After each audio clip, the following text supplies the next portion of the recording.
السلام عليكم ورحمة الله وبركاته. نحمده ونصلي على رسوله الكريم أما بعد. فقد قال الله عز وجل: أعوذ بالله من الشيطان الرجيم. بسم الله الرحمن الرحيم. فلا جناح عليهما فيما افتدت به. صدق الله العظيم. அளவற்ற அருளாளனும் நிகரற்ற அன்புடையோனுமாகிய எல்லாம் வல்ல அல்லாஹுவின் பெயரால் துவங்குகிறேன். அருமை நாயகம் முஹம்மதுர் ரசூலுல்லா ஸல்லல்லாஹு அலைஹி வஸல்லம் அவர்களின் மீதும் நற்பாக்கியங்கள் நிறைந்த அவர்களுடைய உம்மத்தின் மீதும் குறிப்பாக இக்காணொளியில இணைந்திருக்கிற நம் அனைவர் மீதும் எல்லாம் வல்ல அல்லாஹுவின் நல்லருள் என்றென்றும் நிறைவாக உண்டாவதாக. ஆமீன். கண்ணியத்திற்குரிய அல்லாஹுவின் நல்லடியார்களே, இன்றைய தராவீஹ் என்கிற இந்த தொடரில் நாம் இன்று இரவு கேட்க போகிற அந்த திருக்குர்ஆனுடைய வசனங்களில் ஏதேனும் ஒரு வசனத்திற்கு விளக்க உரையாய் சில நிமிடங்கள் உங்களோடு பேசுவதற்காகவே இந்த காணொளி. இன்றைய இரண்டாவது தராவீகில் ஓதப்படுகிற சூரத்துல் பக்ராவினுடைய பெரும்பாலான வசனங்கள் மனமுறிவு குறித்து, தலாக்கு குறித்து, ஹுலா குறித்து, இத்தா குறித்து, பால்குடி சட்டம் குறித்து இவைகளை பற்றியெல்லாம் இன்றைக்கு ஓதப்படும்.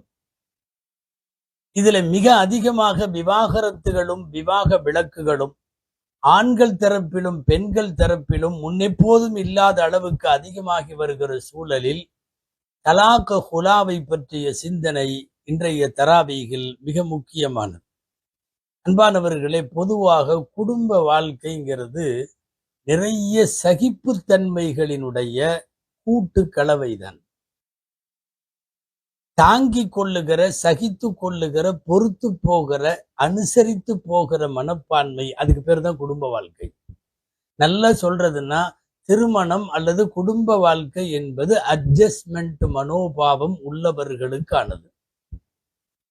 கணவன் மனைவியை கண்டிப்பாய் பல இடங்களில் அனுசரித்தாக வேண்டும். மனைவி கணவனையும் அவ்வாறே அனுசரித்து ஆக வேண்டும்.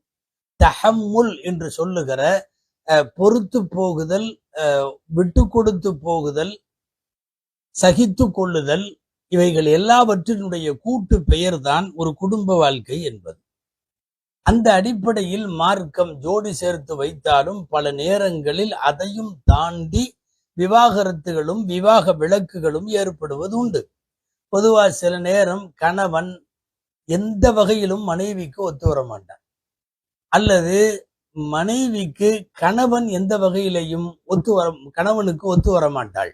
இப்படி இரண்டு தரப்பிலையும் ஒத்து வராத போது ஒரு முடிவை நோக்கி நகர்வதற்காக மார்க்கத்தில் சொல்லப்பட்ட கடைசி அஸ்திரம், ஆயுதம், அதுக்கு பேர் தான் தலாக், அதுக்கு பேர் தான் ஹுலா.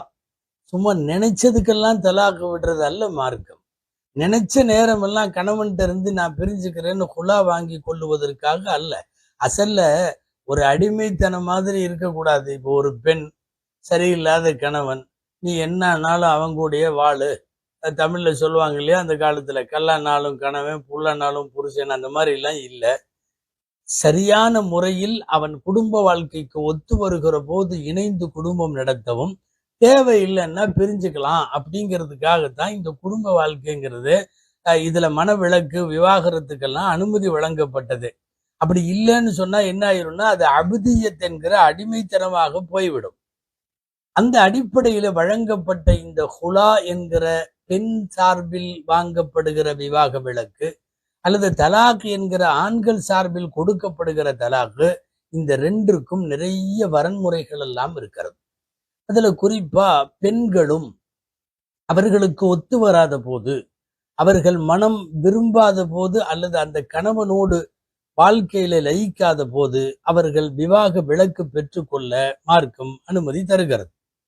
ஹதீசுகளில் வரக்கூடிய ஒரு நிகழ்ச்சி ஹதரத் அபூ ஹுரைரா ரலியல்லாஹு அன்ஹு அவர்கள் அறிவிக்கிறார்கள். கேளுங்க ஒரு செய்தி. ஒரு சஹாபி, சாபித்னு அவருக்கு பேர், சாபித் பின் கைஸ் ரலியல்லாஹு தஆலா, சிறந்த சஹாபி, அற்புதமான பேச்சாளர், ஹதீபு ரசூலில்லா என்றவருக்கு சிறப்பு பெயர் உண்டு. அல்லாஹுவின் தூதரின் ஹதீபு, ரொம்ப சிறந்த சஹாபி. ஸல்லல்லாஹு அலைஹி வஸல்லம் ஜீவிய காலத்திலேயே சுவனவாதி என்று அடையாளம் கூறப்பட்டவர்கள்ல ஒருவர். ரசூல் ஸல்லல்லாஹு அலைஹி வஸல்லம் அந்த சஹாபியை பார்த்து சொன்னாங்க, சதஈஷு ஹமீதன் வசதமூது ஷஹீதன். நீ வாழ்றப்ப நல்லா அருமையா வாழுவ, புகழுக்குரிய வாழ்க்கை வாழுவாய், இறக்கிற போது ஷஹீதாக இறப்பாய் என்று சொன்னார்கள். ஷஹீதாக இறப்பாய்ங்கிறதுக்கு அர்த்தம் என்ன? அல்லாஹ் உனக்கு சுவனம் தருவான் அப்படிங்கிறது அர்த்தம். அந்தஸ்து, பெரிய அந்தஸ்துன்னு அர்த்தம். இப்படி சொல்லப்பட்ட சஹாபி சில நேரம் எல்லாத்துக்கும் அவங்க விரும்பின மாதிரி மனைவி அமையறதில்லை, கணவர் அமையறதில்லை. இங்க உள்ள மனைவி குறையெல்லாம் ஒண்ணும் இல்லை. அந்த அம்மாவுக்கு ஃபாத்திமான்னு பேரு, சாபித்தனுடைய மனைவி. இந்த அம்மா ஒரு தடவை ஸல்லல்லாஹு அலைஹி வஸல்லத்திட்ட வந்து சொன்னாங்க. ரெண்டு பேருமே சாலிகானவர்கள். இங்க அதுதான் கவனிக்கணும். கணவனும் நல்ல கணவன், மனைவியும் நல்ல மனைவி. ஆனா என்னன்னு தெரியல, பிடிக்கல. வந்து ரசூலுல்லாஹ்ட்ட அந்த அம்மா சொல்றாங்க, நான் இவரு கூட வாழல, எனக்கு விவாக விலக்கு வேண்டும், குலா வேண்டும். ஸல்லல்லாஹு அலைஹி வஸல்லம் கேட்டாங்க, ஏதாவது பிரச்சனையா? பொதுவா வரும்போது அப்படித்தானே விசாரிப்போம். ஏதாவது பிரச்சனையான்னு கேட்கிறாங்க. இந்த அம்மா சொல்றாங்க, மா அஅதிபு ஃபீ ஹுலுகின் வலா தீனி. அவர் விஷயத்துல, அவருடைய குணத்திலையும் நான் எந்த குறையும் சொல்ல முடியாது, அவருடைய தீன்லையும் எந்த குறையும் சொல்ல முடியாது. ஆனா என் மனசுக்கு பிடிக்கல, அவ்வளவுதான். ஒரு பெண் நான் என் மனசுக்கு பிடிக்கல, நான் வாழ மாட்டேன்னு சொல்லிட்டு அவ்வளவுதான், சாப்டர் க்ளோஸ். அதுக்கப்புறம் வேற வழி இல்லை. ஸல்லல்லாஹு அலைஹி வஸல்லம் விசாரிச்ச வரையும். அதே சமயம் அந்த பொண்ணு அபாண்டம் எல்லாம் சொல்லல, அவதூறெல்லாம் சொல்லல, கணவரை பத்தி இல்லாத பொல்லாதெல்லாம் சொல்லல. தெளிவா சொல்லுது, அவர் நல்லவர், அவர் கரெக்டா தான் இருக்காரு. ஏன் மனசுக்கு பிடிக்கல, அவருடைய தீன்லையும் குறையில்லை, அவருடைய குணத்திலையும் குறையில்லைன்னு சொல்லுது. ரசூலுல்லாஹி ஸல்லல்லாஹு அலைஹி வஸல்லம் திரும்ப கேட்டாங்க, அத்தருத்தீன அலைஹி ஹதீகதஹு. அவரு கல்யாணம் பண்றப்போ மஹரா கொடுத்தது ஒரு பேரிச்சம்பழ தோட்டத்தை மஹரா கொடுத்தார், ஒரு தோட்டமே மஹரா கொடுத்தார். இப்ப ரசூலுல்லாஹ் கேட்டாங்க, நீயா வாழ்க்கையில இருந்து விலகி நான் போறேன்னு விவாக விலக்கு வாங்குறதுனால அவர் கொடுத்த மகரை நீ திரும்ப கொடுத்துறியா அப்படின்னு கேட்டாங்க ஸல்லல்லாஹு அலைஹி வஸல்லம். அந்த அம்மா காலத்து நான், ஆமா நான் கொடுக்குறேன். ஸல்லல்லாஹு அலைஹி வஸல்லம் மகரை திரும்ப கொடுக்க சொன்னாங்க. வாங்கிட்டு அதுக்கப்புறம் சாபித்துட்டு சொன்னாங்க, தலாக்கு விட்டுரு, ஒரு தலாக்கு, ஒரு தலாக்கு விட்டுருன்னு சொன்னாங்க. இங்க மார்க்கத்துல ஒரு சட்டம் தெரிஞ்சுக்கணும். ஒரு பெண் தான் கணவனோடு வாழ விருப்பம் இல்லை, என்னை விடுவித்து விடுங்கள் அப்படின்னு சொல்லும் போது கணவர் அதை ஏத்துக்கிட்டு அவரும் தலாக்கு தான் கொடுக்கணும். ஆனா இதுக்கு பேர் தலாக் அல்ல, இதுக்கு பேரு குலா. வார்த்தை என்னவோ தலாக்கு தான், நான் உன்னை தலாக் கொடுத்து விட்டேன் அப்படின்னு தான் அவரும் சொல்லுவாரு. அப்ப இது தலாக்கு தானே? தலாக்கு இல்லை. பெண்ணாக கேட்காமல் ஆணாக சொல்லுகிற போது அதற்கு பெயர் தலாக்கு. பெண் கேட்டு அதற்கு பிறகு அதே வார்த்தையை தலாக்க சொன்னார்னா, கணவர் சொன்னாருன்னா அதுக்கு பேரு ஹுலான்னு பேரு. இங்க இது ஹுலா. அந்த இதை திரும்ப இது பண்ணிட்டாங்க, மகரை கொடுத்துட்டாங்க. ஸல்லல்லாஹு அலைஹி வஸல்லம் அந்த சாபித் ரலியல்லாஹு அன்ஹுவுக்கு சொன்னது போல, முர்த்தத்துகளுடனான யுத்தம் பின்னாலே ஒரு காலத்தில் நடைபெற்ற போது, அபூபக்கர் ரலியல்லாஹு அன்ஹு காலத்துல முர்த்தத்துகளோடு நடைபெற்ற யுத்தத்தில் ரசூலுல்லாஹ் சொன்ன மாதிரியே அவர் ஷஹீதாக கொல்லப்பட்டார். வாழ்வாங்கு அழகாக வாழ்ந்தார், அவர்களுக்கு குழந்தைகள் எல்லாம் இருந்தது.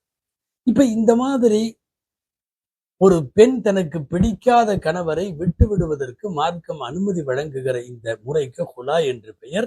இன்றைய தராவீகில் ஓதப்படுகிற வசனத்தில் அந்த வார்த்தை வருகிறது, ஃபலா ஜுனாஹ அலைஹிமா ஃபீ மஃப்ததத் பிஹி. அந்த பெண் ஒரு ஃபித்யாவை கொடுத்து, மகரை பகரமாக கொடுத்து தன்னை விடுவித்துக் கொள்வதில் இவர்கள் இருவரின் மீதும் எந்த குற்றம் இல்லைன்னு வந்துருச்சு. இப்ப இது சாம்பிளுக்கு ஒரே ஒரு நிகழ்ச்சியை நாம் சொல்லுகிறோம். இது அல்லாம நிறைய நிகழ்ச்சிகள் இருக்கு, வரலாற்றினுடைய வழிநடிகளும். ஸல்லல்லாஹு அலைஹி வஸல்லம் காலத்திலே நிறைய நீங்க கேள்விப்பட்டிருப்பீங்க, அதனால விரிவா சொல்ல வேண்டாம் வரலாறு.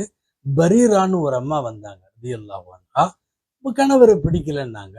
கணவர் என்ன மோசமா? அதெல்லாம் ஒண்ணும் இல்லை. கணவர் அழகு இல்லையா? அதெல்லாம் ஒண்ணும் இல்லை, எனக்கு பிடிக்கல. ஸல்லல்லாஹு அலைஹி வஸல்லம் சிபாரிசு கூட பண்ணி பார்த்தாங்க, ஏன்னா அவர் ரொம்ப அழுகிறார், இந்த மனைவி கூட தான் வாழுவேன்னு சொல்லி பார்த்தாரு, கேட்கல. ஸல்லல்லாஹு அலைஹி வஸல்லம் இருவரையும் சரின்னு பிரிச்சுட்டாங்க. இப்ப இந்த மாதிரி வாழ முடியவில்லை என்று முடிவெடுக்கிற போது ஒரு பெண் விடுவித்துக் கொள்ளுகிறாள். இப்போ மார்க்கம் பெண்களுக்கு அடிமையா காலம் பூரா இருக்க வேணாம், தேவைப்பட்டா நீ உன்னை பிரிச்சுக்கோன்னு சொல்றதுக்காக வழங்கப்பட்ட ஒரு சலுகை. இந்த சலுகை இன்னைக்கு ரொம்ப தவறா பயன்படுத்தப்படுது. எக்கச்சக்கமான தலாக்கு, எக்கச்சக்கமான ஹுலா. தலாக்க விட ஹுலா அதிகம். அதாவது நீ என் கூட வாழாதேன்னு சொல்ற ஆம்பளைகளை விட நான் இந்த ஆம்பளை கூட வாழ மாட்டேன்னு சொல்ற பொம்பளைங்க இப்ப சமீப காலத்துல அதிகமாயிட்டாங்க. அதுவும் அற்ப சொற்ப காரணங்களுக்கெல்லாம்.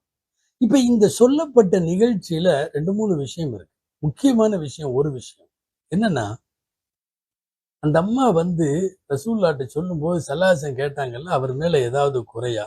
மா அஅதிபு அலைஹி ஃபீ ஹுலுகின் வலா தீனின். அவருடைய குணமும் குறை சொல்ல முடியாது, அவருடைய தீனும் குறை சொல்ல முடியாது. அப்படின்னா என்ன? நல்ல மனுஷன். நான் ஏதாவது தப்பா போயிருவனோ, நான் ஏதாவது தப்பு செஞ்சிருவனோ, அவருக்கு மனசுக்கு பிடிக்கல. அப்ப மனசுக்கு பிடிக்காத ஒரு கணவரோடு வாழ்ந்து அவருக்கு செய்ய வேண்டிய செலுத்த வேண்டியவற்றை எல்லாம் நான் சரியா செலுத்தாத பட்சத்துல நான் அல்லாஹ்வுக்கு பாவி ஆயிருவேன் அப்படின்னு பயப்படுறேன். இதைத்தான் சொல்றாங்க. வலாக்கின் நீ அக்ரஹுல் குஃப்ர ஃபில் இஸ்லாம். அந்த அம்மா சொன்ன வார்த்தை. பொதுவா ஒரு நல்லடியாருக்கு மனைவியா வாழும் போது அவர் கூட வாழ்ந்துகிட்டு அவருடைய ஹக்குகளை சரிவர நிறைவேற்றலைன்னா என்ன ஆகும்? அது பத்துவாவா மாறிடும். அந்த அம்மா அதனாலதான் அதை பயப்படுது. எனக்கு பிடிக்காத ஒரு கணவர் கூட நான் வாழ்ந்து அவருக்கு செய்ய வேண்டியவற்றில் சரியாக நான் ஹக்குகளை செய்யலைன்னா அது நான் மாறு செய்யற மாதிரி ஆயிரும். என்ன பிரிச்சு விட்டுருங்க. இங்க ரொம்ப முக்கியமா கவனிக்கணும். இன்னைக்கு உள்ள பஞ்சாயத்துகள்ல உள்ள ஒரு விஷயம் என்ன தெரியுமா? வாழ்றது இல்லைன்னு முடிவு எடுத்துட்டா ஒரு பஞ்சாயத்துக்கு முன்னாடி, ஒரு காசிக்கு முன்னாடி, ஒரு கோர்ட்டுக்கு முன்னாடி வருகிற போது வாழ்றது இல்லைன்னு முடிவெடுக்கிற இந்த பிள்ளைங்க இன்னைக்கு சமீப காலத்துல இளம் வயது பெண்கள் என்ன செய்யறாங்க தெரியுமா? கணவன் மேல அபாண்டத்தை தூக்கி போடுறது, அவதூறை தூக்கி போடுறது. ஏம்மா ஏதாவது குறையா நீ வாழ மாட்டேங்கிற? அப்ப ஊர்ல உள்ளவங்க நம்மளை ஏதாவது சொல்லிடுவாங்கங்கிறதுக்காக வேண்டி அவதூறை தூக்கி அவர் பக்கம் திருப்புறது பயங்கரமா. சில இடத்துல வாழ தகுதி இல்லை, அவர் ஆண்மை சரியில்லை, அல்லது அவர் தவறான தொடர்பு, அவர் பக்கத்து வீட்டோட இப்படி இருக்காரு, எதிர்த்த வீட்டோட அப்படி இருக்காரு, இந்த மாதிரி ஏதாவது சந்தேகம் வலுக்கும் வண்ணம் எதையாவது சொன்னால்தான் தன்னை பிரித்து வைப்பார்கள் என்பதற்காக பஞ்சாயத்துகளில் பெரும் பெரும் பொய்களை சொல்லக்கூடிய பெண்கள் இன்னைக்கு அதிகம்.